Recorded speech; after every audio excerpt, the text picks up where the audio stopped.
We are a growth company. We have been growing in our past history, which is 6 to 7 years we have grown, and we have been requiring capital. We require capital to grow and keep on meeting the capital adequacy norms. So so far we had been raising money through our parent, which was through the rights issue to the parent at a 100% subsidiary. Now at this size, we believe that the company is rightfully sized to go public on its own, and for the capital needs involve a larger group of stakeholders and shareholders than the parent company only. So that's a reason for an IPO. The primary money we are raising is for meeting the future growth requirements of the company. And secondary is a combination to meet the minimum regulatory listing requirements. Okay.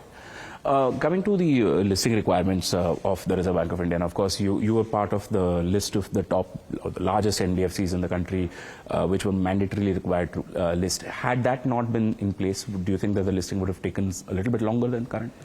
So it would have probably nudged us at that point of a time to start considering at a bit early, but given the size, and if I have to just take you there, the requirement of listing is till September 30th, 2025. Okay. So technically, if we are pushed by that, then we should have waited for one more year. Okay. But we felt that, yes, of course, the thought process got nudged when we got classified as an upper layer, but at this point of a time, we thought that it is a rightfully sized, and if you have to do it, then do it early and involve larger shareholders in the growth of the company. Okay. In recent times, we've seen some smaller housing finance players, mostly operating in the small towns and rural areas. This is probably the first large enough housing finance company that's coming to the market after a fairly long period of time. I wanted to get a sense as to what, to your mind, the housing finance market looks like. What does a competitive landscape look like to you? See, mortgage is one of the largest asset class anywhere in the world, and that holds true for country as well. It's the largest retail asset class, and the opportunity to grow in various facets or various segments of mortgage is very, very high. In each of the segment, even the segments what you refer as the segments in there, each segment in the mortgage industry itself is a very large segment to cater to, and the companies choose the segment where they deem appropriate to do that. We had chosen that we will be in all segments of a mortgage, and within all segments of a market, we will be in all sub-segments. So we are, in fact, a fully integrated and a full mortgage product suite company. To an extent, yes, because that's our strength. A diversified asset portfolio and a full asset class of a mortgage is our strength compared to a few players which are our peers and who may not be in the all domains. Within mortgage space, weight of a segment and a sub-segment depends upon our point of view at that point of time, a return versus risk. Mortgage as a space, given the largest asset class, is of course very, very competitive, partially commoditized as well, because each bank, each HFC, anybody who wants to grow big in the country in financial services wants to be in mortgages. So that competitive landscape remains, and we hope to do well in this competitive landscape itself. Okay. I want to touch upon the core business of Bajaj Housing Finance, but before that I want to talk to you about the pricing of this issue. The price band that you've set for the investors is 66 to 70. Coming to the valuation, that was about 3.7 times price to book is roughly what the number looks like. To your mind, do you think that you've left enough for the investors on the table? Do you think that there's enough room for these retail investors and these small investors who will enter the IPO for them to keep growing that investment?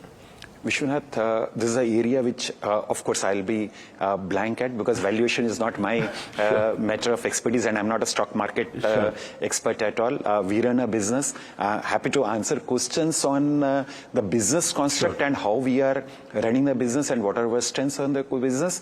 The valuations got determined by, as guided by our book running lead managers, and they, I believe, of course, take into factor various factors, the multiples, what you have talked about, or the future growth potential. I am assumed that they had factored all that, because we have a large number of our lead managers and who are very reputed and have a large experience in the field.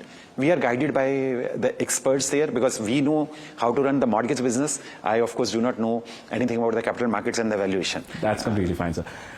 Coming to the mortgage business itself, now a large part of your book is a salaried-focused portfolio.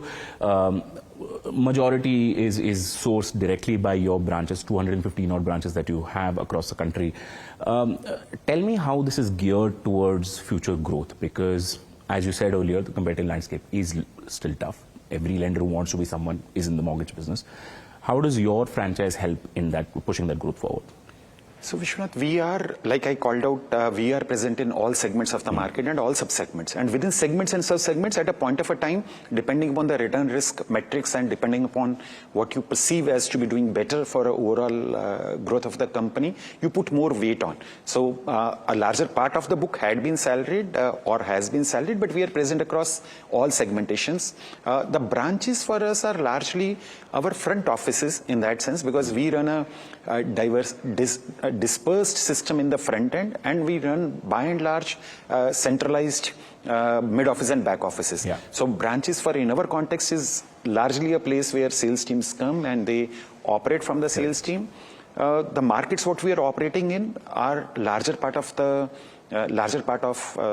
mortgage market in the country, and we will continue to grow our geographic presence in a gradual manner the way we had been growing in the past to cover more and more of a market. Within the segments and sub-segments, to your question on saying that depends on the point of a time. At a point of a time, if you look at our portfolio mix as this point of a time, like I called out, that probably we are one of the most diversified and in a way optimized portfolio in a housing finance companies, because there is a regulatory requirements of your 60% of the assets has to be residential, and out of that 50% to be individual home loan of your total assets. Looking at that kind of a one regulatory requirements and then the other segments available, we believe we have built a diversified portfolio, and within segments, within sub-segments, at a point of a time, depending upon risk-return equations, we'll keep on modifying a bit or keep on taking the calls on an active basis. Right. In mortgages, the one growth area, I mean, since obviously everything is growth area, considering that penetration of mortgages is not very high in India compared to some of the other larger markets. Having said that, one of the areas that a lot of housing finance companies have been pushing for is affordable as a business unit, because that's where the hunger for home loan is higher. What is your current concentration? How do you see the affordable housing piece going forward? Each market, you are rightly called out, Vishwanath, that each market has a huge potential for growth. Affordable, again, as a segment, I think has been growing very well, and there are a lot of players who are specialist players who have focused on that segment. We also are, but we do it in a very, very small way, because our dominant focus had been, like you called out, on the salaried segment. Yes. And towards larger, or what we call it, prime. There is no exact definition of a prime, but we call it a prime markets. But there is a mix. As we go forward, as we learn the art of doing, because there are niche skills and there is a niche skill set which are required, we will continue to balance the portfolio in a manner where we cater to each and every segment and each and every part of the market space, because there is no market space we would want to leave. We'll want to cater there, but the pace can be different between affordable and a non-affordable, and I believe there are players who are specialists there. There are journalists. We want to be present across segment, and of course we'll gain share there as we go. We'll look to gain as we there in affordable as well.